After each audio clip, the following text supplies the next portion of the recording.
You are now tuned in to Go Time Dolphins with Charlie Touche and Kadeem Simmons, the Miami Dolphins podcast that's for the fans and by the fans. Gotta make them lose their mind when it's your time. And it's showtime. Going all out when it's go time. I ain't wasting no time. Gotta make them lose their mind when it's showtime. Cause it's your time. Lay it on the line when it's go time. Don't waste no time.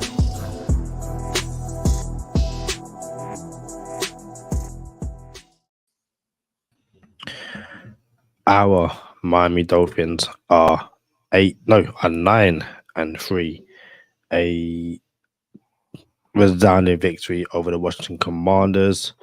As Hooked Up Joe says in the comments over on YouTube, it's December, it's go time, it's fins up. The Dolphins are, I can't say edging closer to the playoffs. They are virtually there. It's Monday, it's Victory Monday with Charlie Touche. How are you? Victory Monday, Victory Visor. Already. I'll talk about. We out here, Miami Dolphins. It's Go Time Dolphins, the Miami Dolphins podcast that goes not only across the pond, but across the world. I'm your boy, Charlie Touche. Got my co-host, Kadeem Simmons, with me. It's always for the fans and by the fans. Your favorite podcast. Bro, Miami Dolphins 9-3, bro. Currently, the 1 seed in the AFC conference.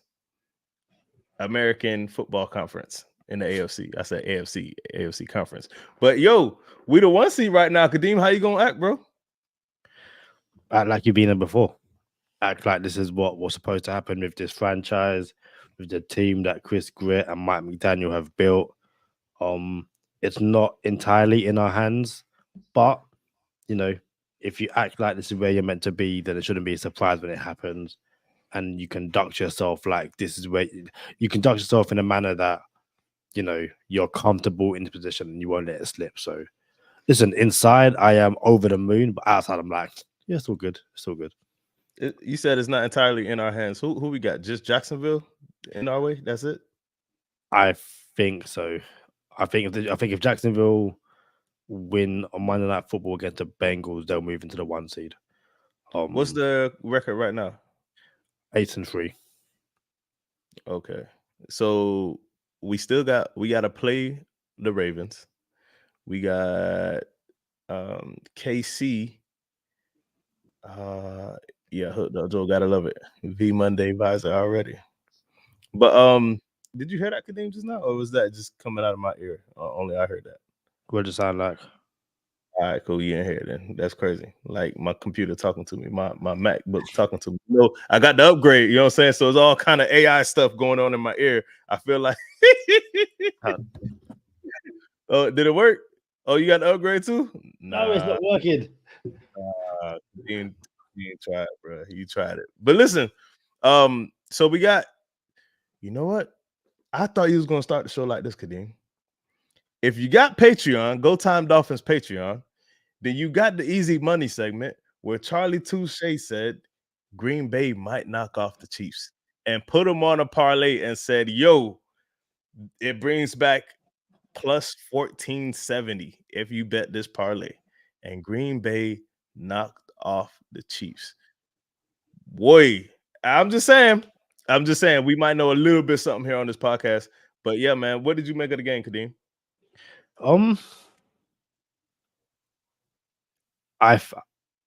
It wasn't close, it wasn't nerve-wracking, and I think it was the game which not just the Dolphins needed, but Tua needed. Tua had a essentially perfect day. The Miami Dolphins kept on improving. Devon Achane came back, looked like he didn't miss a beat. The only negatives were a few injuries, but it sounds like they're not going to be too debilitating. Few comments. Hooked Up Joe says McDaniel and team are approaching this like a championship team should. So agree with that. Act like you have been here. IMAX says go time Dolphins. Hooked Up Joe says go Bengals, and IMAX says what's up Kadeem, Charlie, and chat. But yeah, like once the Dolphins went up, it looked like in the first quarter at 17 zip, it was going to be a case of someone getting 60, if not 70 drops on them. And the Dolphins didn't really let their foot off the gas. So shout out to them for getting the job done. You can't even call it an away game, given how many how many Dolphin fans there were there. But no, resounding victory on a Sunday, like nothing to be worried about. What about you? You're on mute.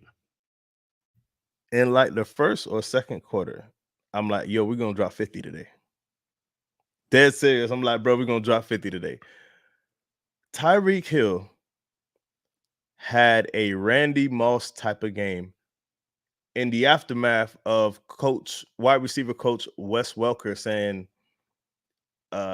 did he say he was better than Moss? I forgot what he said, but he compared Tyreek Hill to Randy Moss. He might have said Tyreek was better than Randy Moss, but then Tyreek Hill comes out and has a Randy Moss type game. Let's see what he had. 5 receptions, 157 yards, 2 touchdowns. 5 receptions, 157 yards, 2 receiving touchdowns. That's Tyreek Hill's stat line.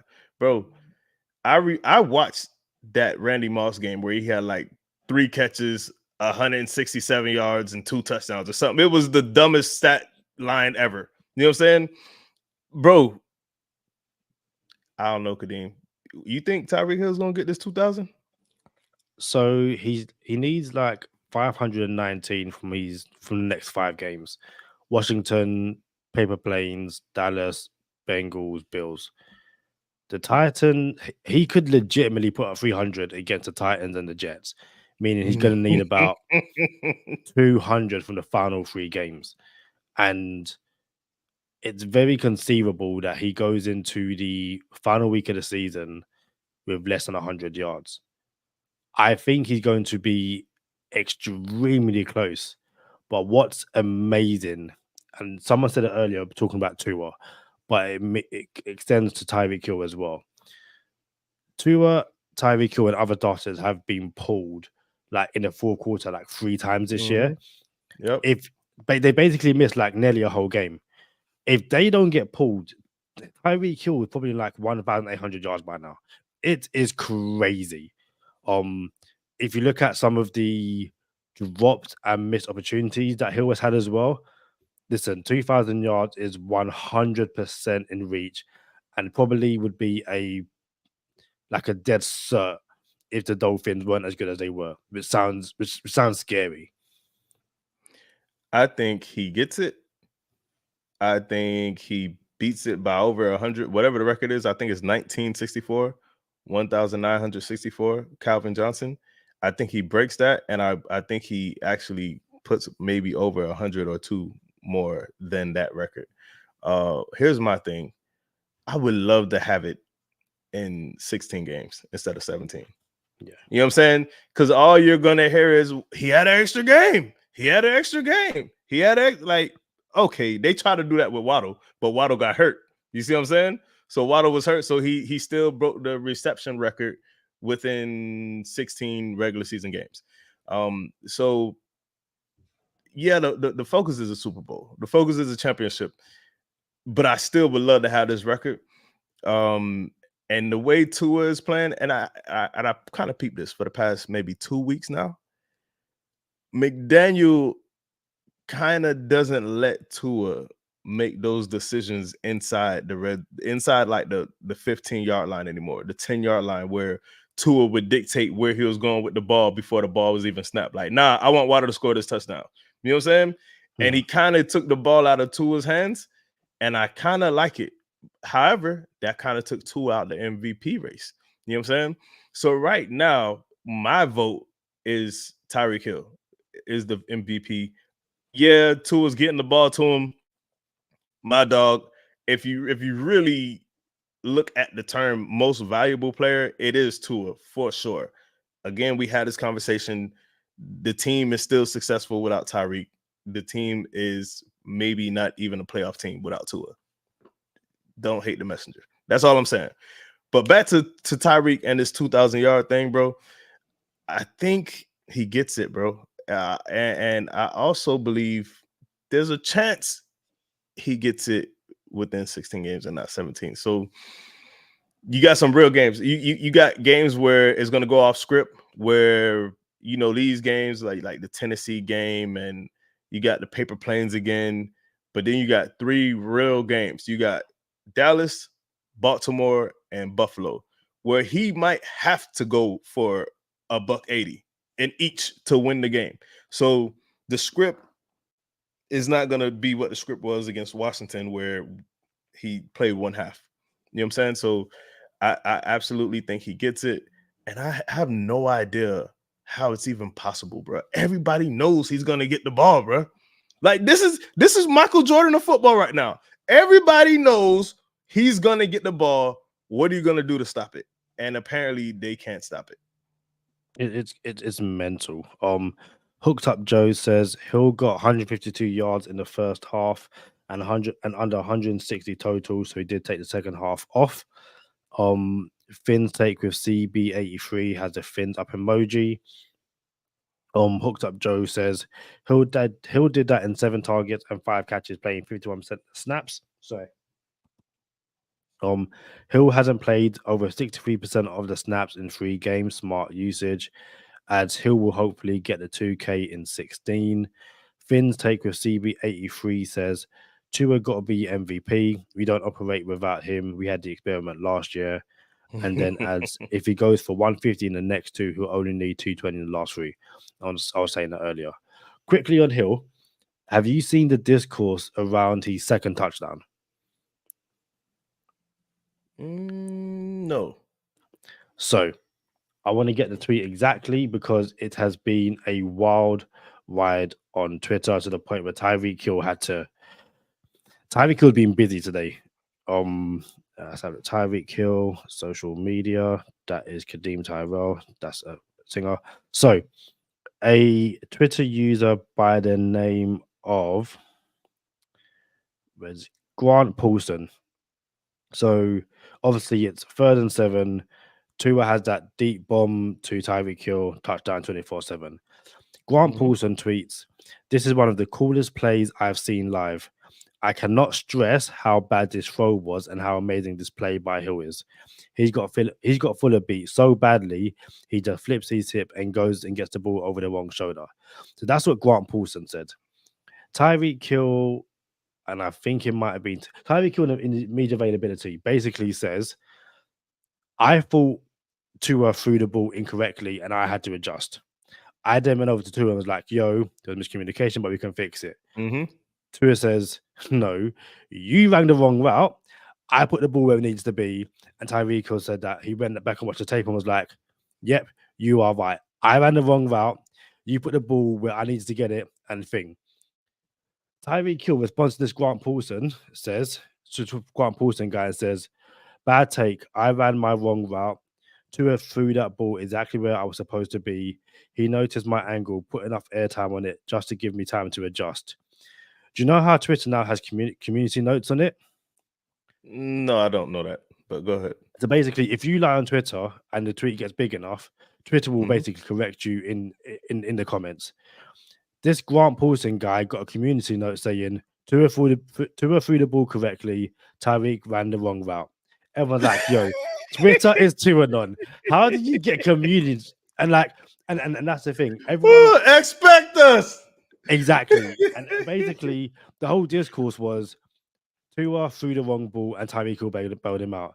And Tyreek Hill would be going on Twitter saying, "No, I messed up. Tua bailed me out. Why are we still doing this? Why is Tua the only quarterback who can throw a 60-yard bomb for a touchdown and it's on him?" It makes no sense. So, and a lot of these passes now, a lot before there, somebody might slow up or slow down, and it was underthrown a little bit. It was never overthrown. One of our friends said he never overthrows the ball. Like, bro, why do you want to see your quarterback overthrow the ball, bro? Like, who wants that? You know what I'm saying? So, but when I seen this pass, bro, I knew something was off. Like it's only one other two. And in my opinion, I did think it was a bad ball, right? From one take and not just watching it. I thought it was a bad ball, and I thought exactly what apparently Paulson thought. But there is the world where maybe Tyreek ran the wrong route, and that ball was where it was supposed to be. So I didn't care though. You know what I'm saying? Like I don't That's care. it. That's it. Like You know it's a what I'm saying? touchdown. Like why are we doing this? I think And I will say this: that's an incredible adjustment, bro, to make that 100%. running at that rate. And yeah, bro, bro, that's an incredible adjustment either way, regardless of I didn't think we'll be talking about that. I ain't gonna lie to you. Yeah, I had no idea we'll be talking about that for real. it's been dominating social media for like most of the day. Like other people have tried to get involved, and it's just like why are we doing this for? It's an amazing pass and amazing catch. Like people are pointing out that the way Tyreek Hill runs his route, if Tua throws it to where Tyreek Hill's actually running to, the safety picks it off or gets in the way. Like Because he had him beat though. He had him beat. So he was has beat. the thing is like he has the corner beat. There's still a safety over the top, but like I where don't to think so, bro. So I'll grab it on my phone and I'll pause it just as Tyreek Hill catches it. I know to be. I understand what you're saying. Like Tyreek Hill has the guy beat, but if it's arched a bit more to the left, and I don't know if you can kind of Yeah. see it. Yeah, what I'm saying is he's the deepest man. He's deeper than the deepest. Is my point. Yeah, and I understand that. Either way, is why are we debating it for? It's a touchdown. It's an amazing throw. The game was won. Also very quickly about Tyreek Hill on Twitter because he just been dealing today. So it was double checks as well. Joe Shad tweeted Liam Eichenberg, last 3 games, Miami Dolphins. 201 snaps, 0 sacks, 0 QB hits, 2 pressures. Source PFF. Tyreek Hill says, I see you, Nancy. I mean Liam. Do you get that reference? Nope, not even a little bit. Earlier this season, Miami Dolphins Twitter found Liam Eichenberg's burner account and there's a woman called Nancy. It was never confirmed, but everyone was like, yo, there's this one Nancy person who's defending Liam Eichenberg a bit too much. And I think the email on the Twitter account went back to Liam Eichenberg's Miami Dolphins account. So Tyreek Hill tweeting, I see you, Nancy. And was like, you got caught in 2K, but the way Liam Eichenberg's playing right now, no one really cares. It's Bro, like, wait. Liam Eichenberg legit has a burner account? Tyreek Hill basically confirmed it. Like, no. Like KD, it's confirmed that KD has a burner that he's tweeting on. Like, it's confirmed. Yeah. Like, Liam Eichenberg has a confirmed burner account for Twitter, bro. If so, the Twitter detective basically like tried to get the password for the account, and it's like the email has been sent to like L dot like E and all the dots and so all the like stars and stuff like that at like MiamiDolphins.com. Something stupid like that. But obviously, like Liam Eichenberg never confirmed it. Tyreek Hill was saying, I see you, Nancy. I was like, okay, cool, nice one. Like, bro, yeah. So that was the second touchdown to Tyreek. The first touchdown, I don't here we are again. You got a safety over the top, and I don't know how Tyreek Hill is running through this 100-yard gridiron with no clothes on, because that's basically what he was. He was wide open, butt naked, just running down the field open, like, yo, I'm here. Turns out the safety was honoring another track star in Devon Achane on the other opposite side of the field, who was also wide open. And Tua had a choice and ended up going to Tyreek instead of Achane. If he hit Achane, maybe I'm in the fantasy football playoffs. That's all I'm saying. I got eliminated. But if he would have just chose Achane instead of Tyreek, I'm in the playoffs, but I'll live with it. The Dolphins won. What do you make of the return of the Chan? Return of Achane. So quickly, Rob SAFC says, sup guys, another victory Monday. What up, Rob? The Sunderland Newcastle derby in the FA Cup is going to be amazing, but the fact that you fired your manager like a month beforehand makes no sense. So, Rob, I want to talk Sunderland with you at some point. It has to happen. Hooked Up Joe says the second TD was Tua tossing to the right spot and Hill adjusted to get to the correct spot after running the wrong route. Tua tossed it longer to allow Hill to adjust. Hooked Up Joe says we played 30% of our real game on Sunday and creamed them. And then it says Hill says all kind of jokes and stuff that are social media based as a joke. So that is not confirmation. He also said he wants to be a porn star. Hill is a joker, and that's in reference to the burner account. Achan's return. It was good. It wasn't as explosive as the games we saw earlier in the season.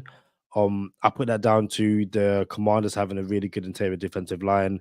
I put it down to a bit of, I guess, rust, given how long he's kind of been away from the game with injuries and stuff, and also just put it down to, I guess, even though like, what's the best way to put it? Yeah, I'd put it down to rust, but he looked amazing. And it's great to have him back down the stretch. Hopefully, he can stay healthy and be a nice one-two punch between him and Raheem Mostert. What did you make? Devon Achane, 17 attempts, 73 yards rushing, 2 touchdowns, 20 touches total, had 3 receptions. Down game for Devon Achane. Yeah. Down game for Devon Achane. We got to see better. We got to get better for Devon Achane. 73 yards rushing and 2 touchdowns. Like, yo, we need better than that. Please hear the sarcasm in my voice, right? But Kadeem, bro, check your post if you're not fired up. Shout out to Table Dolphins. Check your post if you're not fired up, bruh. Like, come on, man. Like, listen, I don't know how you can be a Dolphin fan right now as we sit here today on Go Time Dolphins and not be excited about the Dolphins' immediate future, like the not so distant future, meaning the next 5, 6, 7, 8 weeks of football. Bro, I don't know what to say, bro. Like, listen, I'm drinking all the Kool-Aid. I'm inebriated from the aqua and orange Kool-Aid, bro. Like, straight up. To me, there's still like parts of me, like even going into that Washington game, I was convinced we were going to win, but I was still like, you're a tad bit nervous because you said Washington game? Yeah. You say you was nervous for the Washington game? Yeah. Proceed. I'm sorry. You got the floor. So it's, you're not guaranteed to win the games you're expected to win. The Dolphins were expected to be a 4-8 Washington team, but as we've seen week in, week out, you just never know what's going to happen. So there's a part of me that's like, the Dolphins have to play like 50% of what they can achieve to win. But over the past few weeks, we've seen moments of, I wouldn't say like silly moments, but like the Dolphins still aren't playing a perfect game. Like, and it's a lot for me to ask of the Dolphins to be perfect in week 13. I fully understand that. But like, there's that one drive which starts with the Jalen Waddle drop and then like some stupid like plays and you're shaking your head because it's like, yo, what are we doing here? Now, fortunately, has so much room to run. Yeah, so much room to run, bro. So like, fortunately, I got Waddle on both of my fantasy teams too. My bad. That was cool. Like in the grand scheme of things, it really didn't mean anything because the Commanders couldn't get going, and no one made any mistakes. You know, there was no fumbles, there was no turnovers. The Dolphins played a near perfect game, and once it got to 17-zip, I was like, yeah, the game is done. But there's always, I'm not used to this Dolphins team or a Dolphins team being this good. I've been a fan for like the best part of 10 years. This is the first time, like, you know, I can't even think of an example right now because the Chiefs are losing games they shouldn't lose. But like, the Chiefs came back down to earth this year. I could have sworn someone said that was going to happen. I'm just saying. I'm just saying. We'll check the tapes. But yeah, it's like I think until the Dolphins do this year in, year out, like the Patriots were doing, you know, like 10, 15 years ago, I'm always gonna be like, we might not do this. But listen, this is what, the fourth season in a row the Dolphins have a winning season. Back-to-back winning seasons under Mike McDaniel. Yeah. Like, there's an element that should be like, well, winning seasons in the over the past few years has been essentially guaranteed. But yeah, listen, this isn't the Dolphins that I started supporting. It's a Dolphins team which, as we spoke earlier, they expect to be where they are right now. So, let's make the most of it. Tua Ningamanu Olapolo Tunga Valoa, 18 for 24, 280 yards, passing 2 touchdowns, covers the easy money pick of the week again. I have no idea where we're at with easy money pick of the week now, but I think we're 9-3, just like the Dolphins record. It's even 9-3 or 10-2, 1-2. Yeah, I think, and I don't know, but it's easy money, and you need to just count it up. You know what I'm saying? Laughing to the bank. Yeah, I don't think the Dolphins have anything to worry about until and we're sitting here on the podcast, so we can say this. I hope we don't catch this on Hard Knocks when someone says, "Oh yeah, we ain't got to worry about nobody till Dallas, Baltimore, and Buffalo." Hopefully, that's not the attitude in the locker room. But since we're on a podcast, Kadeem, and we don't have no pads, well, I got pads, but you know what I'm saying? We're not suiting up this week. You feel me? Like, we can say whatever we want, and we don't have no problem until we play Dallas, Baltimore, and Buffalo. So yeah, I'm not nervous until, and I probably won't even be nervous, but I would like it would be appointment television. Like, nah, I got to see these games because it's going to tell me a lot. It's going to tell me what Dallas is doing. Dallas has a legit schedule. They got the Dolphins, the Eagles, and Buffalo back to back. So that's going to say a lot. Buffalo has the Chiefs, Dallas, and somebody. Oh, they have us last. You know what I'm saying? So yeah, it's a lot of good football about to happen in the next few weeks. But listen, man, Terry McLaurin, right? I want to get the exact quote. Terry McLaurin. We're doing cardio. Yeah. Terry McLaurin had 0 catches. And when asked about it, he said, I just, I got my cardio in today, basically.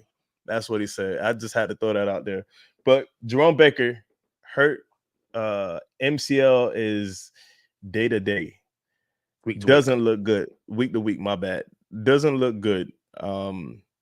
And Shaq just got signed to the Eagles. Like, what do you make of the timing of that? I think if the Dolphins got a diagnosis that Baker's season was done, they probably would have moved quicker to get Shaq Leonard. Jerome Baker, when the hit happened from friend of the podcast, friend of the podcast, Brandon Jones, everyone was like, that's his season done. Like, it's unfortunate, but it's what it is. Him being week to week, and MCL injury tends to take about 3 to 4 weeks, could return for the playoffs. So yeah, Shaq Leonard joined the Eagles on a 1-year deal. Did you see who the Dolphins are working out on Wednesday? No, I don't. Didn't. So I'm glad you said that. Shout out to Chris Ciccone. Chris Ciccone came on a podcast in the summer and said that the Dolphins need to work out Reuben Foster. Chris Ciccone, for the best part of about 2 years, has been saying, hey, Miami, you need to work out Reuben Foster. He's ready. He might have only been in the XFL, but he's shown he can still play.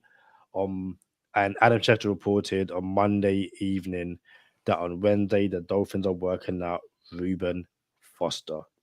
So Reuben Foster has obviously got drafted by, the 49ers? Yes. Obviously, Mike McDaniel has history with the 49ers. That's not a secret at all. Most recently played with the Commanders in the NFL, and then a team in the XFL. I can't remember what team it is. But yes, Reuben Foster is having a workout on Wednesday. And after this episode, if you haven't seen it already, go back and check out our interview or our episode with Chris Ciccone talking about what Reuben Foster can bring to the Miami Dolphins. So what do you make of Ferrari Foster coming to Miami for a tryout at least? Oh, that's a real name, Ferrari Foster? Is that his handle or something? That's his Twitter handle, yeah. I kind of like the name. I ain't gonna lie. Nah, bro. Let's see what he got. What you got? You know what I'm saying? Like, we gotta see what we working with. We need help. We need depth. I would have preferred Shaq, Darius Leonard, but yeah, we gotta get help, man. Matter of fact, we got a new segment debuting on Patreon shortly, and I was about to spoil what I was gonna say.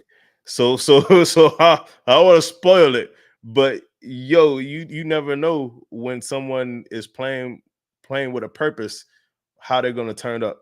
So I almost spoiled it, and I'm about to move on because I don't want to spoil it. But yeah, Then man.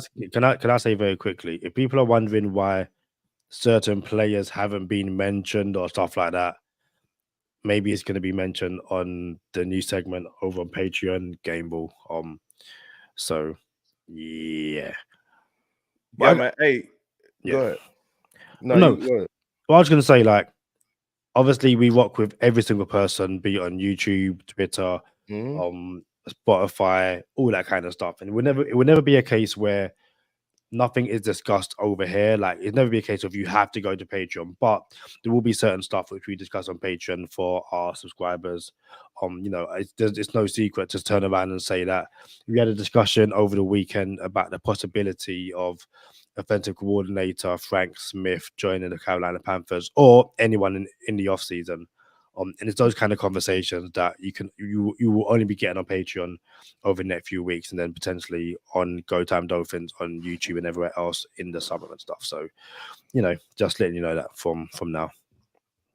Hey, Rob, we kind of touched on this earlier in the episode. Go back and watch it as soon as this one ends. We did hit on it, bruh. It's a legit chance this thing happens. That's all I'm gonna say. But yeah, go back, watch it. We talked about it at length too. I think we both gave our opinion. Listen, man. Hey, how about I ain't gonna lie, Patriots defense is legit, Kadeem. Like, real quick, I'm just throw that in there. They only give up like 46 points in the past 4 games. It's funny that when we played the Patriots, I did say, like, yo, that defense isn't trash. Like, it could cause some problems. What's funny is that, yeah, it's like the Patriots defense has given up something like 46 points over the past, and it's like 5-game losing streak. The Dolphins put up 45 points in one game and like didn't even play the full game because they didn't have to. So the Patriots are currently Patriots, good. okay. The Patriots are currently 2-10, have the second overall pick in the NFL, but yeah, that defense is causing problems, and I think very similar to the paper planes who have their own issues. If they had a a quarterback with confidence this season and weapons, if you're the Patriots, shout out to Mike Gesicki and Devontae Parker, but you're Mike Gesicki and Devontae Parker, no offense.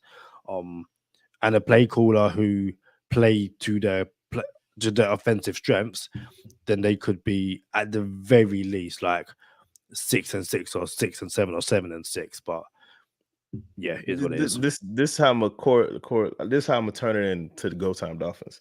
Patriots are the first team since 1938 to lose 3 straight games, all with 10 or fewer points allowed. Lost to the Colts 10-6. Lost to the Giants 7-10, and lost yesterday to the Chargers 6-0. But that's what that locker room got to feel like. But anyway, the reason why I brought it up is because once upon a time, the Zach Thomas Dolphins were looking like this right here. And bro, I wish I remember watching this on the news with him in the locker room upset, talking to like the reporter when the reporters could go in the locker rooms and people kind of didn't have clothes on and stuff. And you know what I'm saying? And it was on the news. And he was like, man, offense can we get 10 points? Because the defense was scoring points. He's like, yo, y'all give us 10 points and we can put up points on defense. So every time you seen a fumble or pick, like the Dolphins were trying everything to get it back to the house. And this is what that reminded me of, bro. And I thought it's funny, bro. But that's all I got, man. Go ahead. Yeah, it's funny you mentioned Zach Thomas. So shout out to Andrew Van Ginkel in his post-match media availability, where he spoke about the pick 6. And I was like, kind of talk us through what happened. He was like, watching tape, he noticed how the Commanders kind of, how they look on certain screenplays, diagnosed it straight away, picked it off. And it's like, Shout out to Van Ginkel. Like that's the whole. When we put practice into real game situations, it's something Zach Thomas did so often, which is why he's a Hall of Famer, and it's why you see those plays quite often where like the defender tries to like back the ball down or whatever, but he was like, "Nah, I know what you guys are trying to run before you even run it. I'm taking this to the house." And apparently, his top speed was like the 5th fastest speed, like over like the Sunday stuff like that. I think only 4 running backs ran faster than Van Ginkel did in that pick 6. Like he Just like in the box. 100%. Bro, that's what happens when you got the athleticism. Like he's a little undersized for the position, but more athletic for the position, and then that's what you get. I remember Belichick had put a receiver at DN, like he's just gonna run around the tackle. It was the wildest thing, but that's how you get Van Ginkel, athletic, diagnosed it, crazy play. You ready to get in the bonus time, Kadeem, or you got something else? I'm always ready. Hey. Victory Monday, Victory Visor. Y'all know what time it is. Stay positive, test negative. For Kadeem Simmons, I'm Charlie Touche. Thank you for tuning in this time. Make sure you catch us next time on Go Time. Already. Gotta make them lose their mind when it's your time. And it's show time. Going all out when it's go time. I ain't wasting no time. Gotta make them lose their mind when it's show time. Cause it's your time. Lay it on the line when it's go time. Don't waste no time. Gotta make them lose their mind when it's your time. And it's show time. Going all out when it's go time. I ain't wasting no time. Welcome to bonus time. Rob says, how funny is it seeing the Jets in QB turmoil? The paper planes? Yeah, like, did you see what happened today? Again, I know you was busy and stuff like that, so you might not have seen it.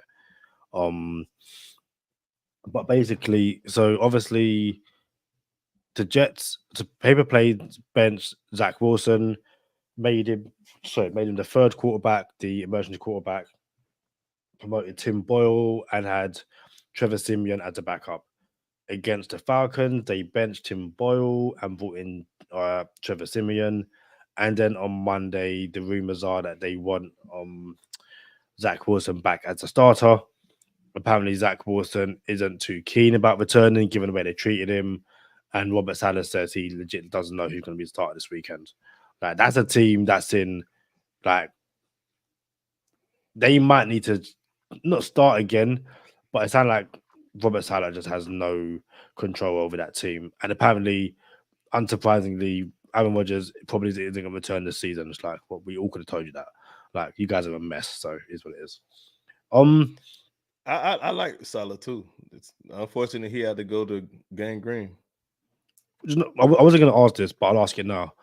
So me and 5 Yard Lee from the Dolphin UK podcast had this conversation. I think it might be in Black Friday. If Vic Fangio leaves within the next 2 years, and it's likely he is given his age, and Robert Saleh is available, do you bring him in as a DC? I don't see Vic Fangio retiring no time soon. Like, leaves maybe to a different team, maybe, I don't know, but I don't see him retiring. But yeah, for sure. And it's the timing. How does it pan out? Like, how many years do the paper planes give Saleh before they burn it all down? I imagine Rodgers is coming back next year, so he's going to be the coach next year. We're going to have a Super Bowl by then. So I don't know if Fangio says I'm leaving now and I got a Super Bowl. I don't know how that works. So I don't see Fangio leaving anytime soon, especially with the debate we just had like a week ago. Is the defense catching up to the offense? Did the defense pass the offense? Matter of fact, let's have that conversation now. Defense pass the offense? Yeah. How about that, Sherrod Steve? Where you at? You ain't in my phone talking about defense pass the offense now. But nah, man. Nah, I don't see him going nowhere. But yeah, I rock with Saleh as a DC for sure. I got a question for you. What you think?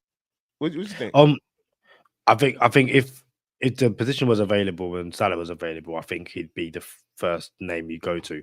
Again, Yeah. especially with their connection, McDaniel's connection and Salah.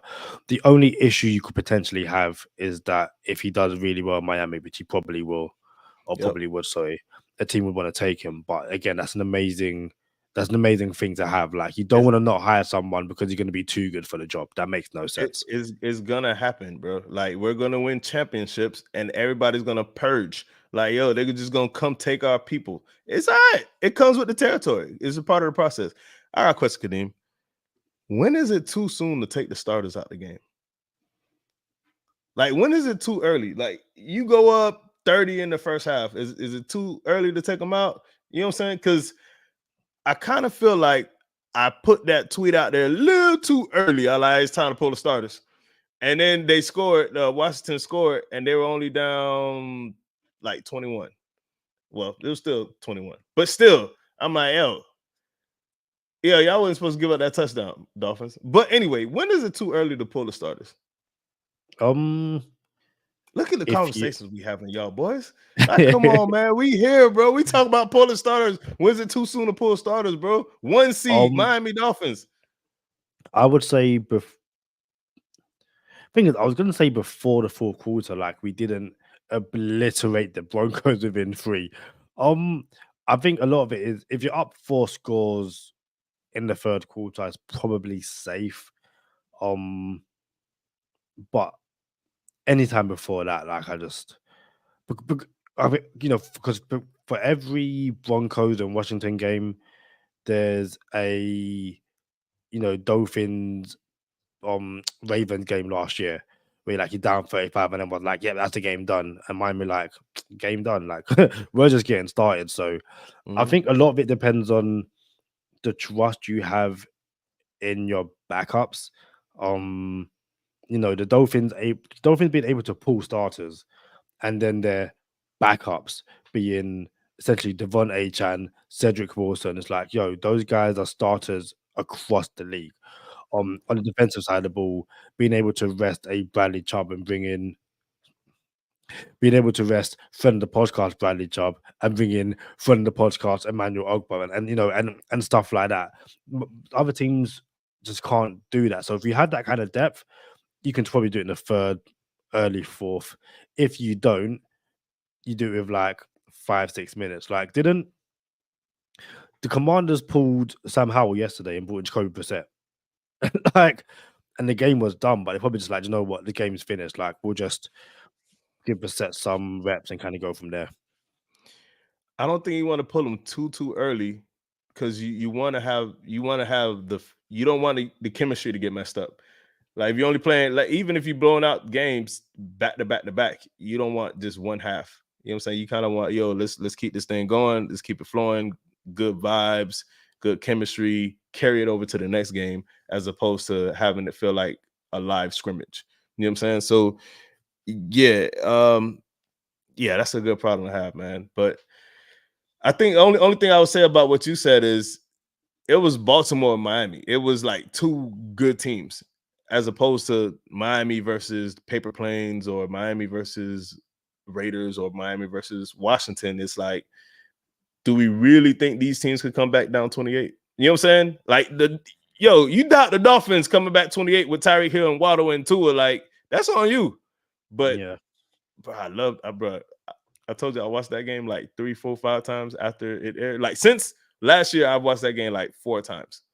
The Baltimore game. If I see the highlights on social media, I have to do it, and I still get goosebumps. He's got him. He's got him. I was gonna ask you, what did you make of the Dolphins running up the score like at the end with the Devon Achan touchdown? I don't think it was running up the score, bro. Do you not think so? Nah. How comes? I think it was in the. How much time was left? I think the Dolphins scored within the 2-minute warning. Having gone for it on fourth. What was supposed to do, Kane? Take the field goal. Like it's. So kick a field goal. You still gonna score points? No, but the thing is, like, it's 4th and 1. You're in field goal range. Like, you're in the red zone.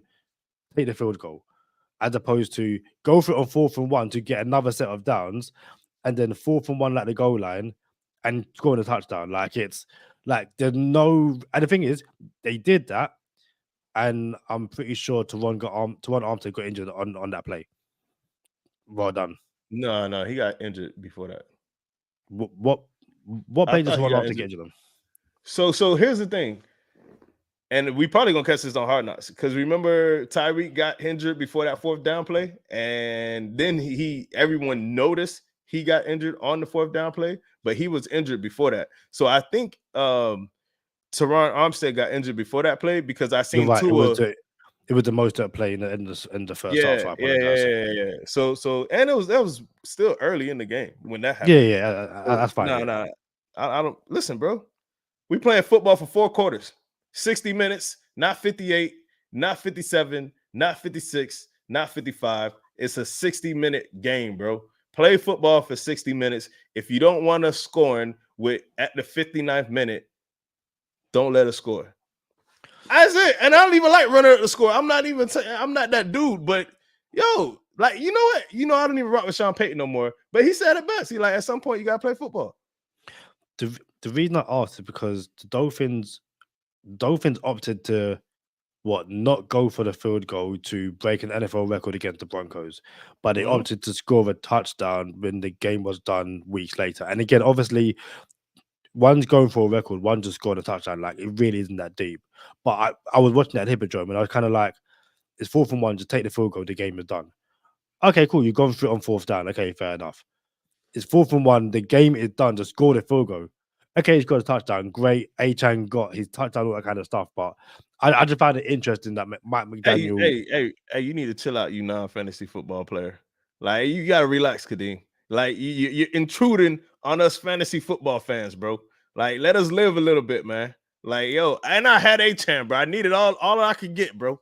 Like, that's all I'm saying. But listen. Hold up. Here's my thing. So what you want to why kick the field goal? Why not just take a knee and giving them the ball back if that's what we're doing? I guess I think it's my rationale was that you are in legitimate field goal range. Like, most teams just take the field goals. Like, cool, like well done. You topped us on 3rd down. We'll kick the field goal. Cool, fair enough. I just find it interesting. They were like, we're still. I think that's the answer. I think that's it right there. Like, if we're gonna kick this field goal, it's more of a chance that we score this field goal. So if we run the ball, hopefully you guys stop us and we don't score. Like, but we're not gonna just start taking these. Yeah, I think that's what it is, Kadeem. I think it's like, yo, well, we're not gonna quit, but you got to stop us. Don't let us score. Or we could take these easy points in this field goal. I think that may have been the logic there. Maybe we get some answers on Hard Knocks. Maybe. And before we leave, IMAX says, I haven't seen the game yet. No Sunday ticket. How bad were the Waddle drops? Were the balls catchable? Charlie? Listen. I got Waddle in the fantasy football Go Time Dolphins League. I lost by, I want to say 15 points, maybe. I was eliminated from the playoffs by like 15 points, something like that. If Waddle catches that ball, there's a chance he covers like 8 of them 15 points that I needed, bro.